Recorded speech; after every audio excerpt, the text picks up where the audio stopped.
Hello and welcome to Auto Shenanigans. How the devil are you? Have you had a good week? My name is John. Thank you very much for joining me for another exciting Great British road journey.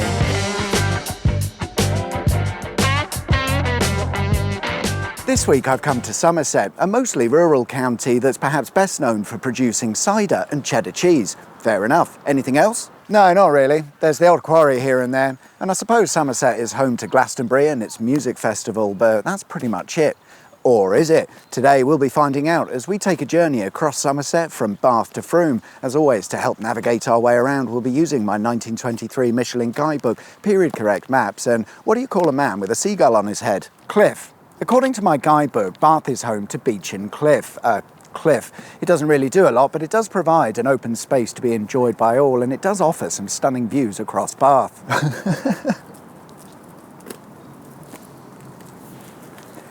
You should have got a cat. In the days of my guidebook, Bath was a very busy place with around 68,000 residents, its size mostly owing to the tourism industry because Bath is a Roman city that features a bath. The clue is in the name, and because of the high number of visitors, Bath was expanded in the early 1800s at the tail end of the Georgian period, which was known for elaborate and exuberant architecture. This building style is synonymous with Bath to the point where the entire city has been made a UNESCO World Heritage Site to preserve these buildings and the appearance of Bath. To be fair, it's pretty nice and probably worth a visit. To the south of Bath is a place called Combe Hay, where we find some canal locks known as Combe Hay locks. These were a series of 22 canal locks that would raise the canal a massive 41 metres over a 1.5 mile stretch.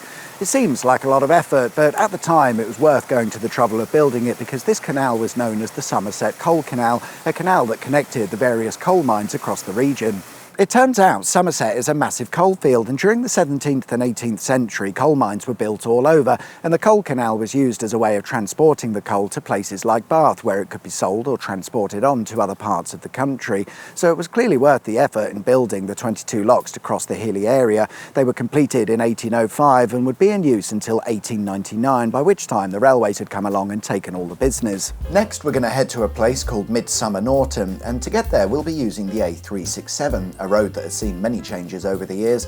It started out as a Roman road known as Fosse Way, and an example of this can be found just before the village of Peasedown St. Where today we find a dirt track would once have been the main road heading towards Bath, taking a route a bit like this, long since replaced with a more modern road, and we'll be using that road to continue to Midsummer Norton, which is home to the Somerset volcano. Yep, the Somerset volcano. No, it's not a volcano, but a pile of waste material left over from a coal mine, which today is a well-known landmark seen from miles around. Opening in 1860, Old Mills Colliery was one of several mines that operated in this area, and they all produced these piles of waste material known as batches. In the old days, the landscape would have been littered with these pointy hills, although it's strange to think that today a 150-foot high pile of industrial waste is seen as a landmark or a tourist attraction. Although interestingly, in later years, the spoil heap was partially excavated for use in motorway construction. By all accounts, Old Mills Mine did very well, expanding in the latter part of the 1800s with another site known as Springfield Mine located on the other side of the A362. Because Springfield was better positioned to take advantage of the railway, materials dug out at Old Mills were sent to Springfield via a conveyor belt which crossed over the road via a bridge where the materials could then be transported further. The mine survived until the 1960s, at which point they were closed and mostly demolished to be replaced with a supermarket and modern commercial units. The town of Midsummer Norton does get a mention in my guidebook, however it doesn't list anything of interest. I presume back then the town was busy with coal mining, but here's the thing, to the east of the town we find an old railway bridge. Where I'm standing now used to be the Bristol and North Somerset line, and above us across the bridge used to run the Somerset and Dorset Joint Railway. There was also a tramway used by local industry that ran through one of the bridge arches, of which there are 5 in total, giving the bridge its name, the 5 Arches Viaduct. Oh, it's a viaduct, not a bridge, and it's interesting because it has a unique design featuring some unusual brickwork owing to the viaduct's sharp angle. However, the main and largest archway was built wider than the rest so that it could be built to a flatter angle. I assume this was easier. Next up, we're heading to Shepton Mallet once again via the A367. However, if we were to take a quick detour, maybe a bit like this, it will take us past something of interest. And it's this Fairy Cave Quarry. In the days of my guidebook, quarrying had only just started here. However, small-scale limestone quarrying isn't financially viable, so in 1947 the site was expanded dramatically, and then once more in the 1960s, before closing in the late 1970s. However, perhaps more interestingly is the name Fairy Cave. It suggests a cave. Indeed, Fairy Cave is one of several caves to be found here, most of which were discovered whilst quarrying the land. It's said that there are around 4,500 metres of caves and tunnels, and it's very strange to think that beneath my feet is this completely different world. Today, the quarry is used for climbing, and there are some people mad enough to squeeze into the caves for a closer look, but no thanks. Detour over, and we arrive in the town of Shepton Mallet, famous for...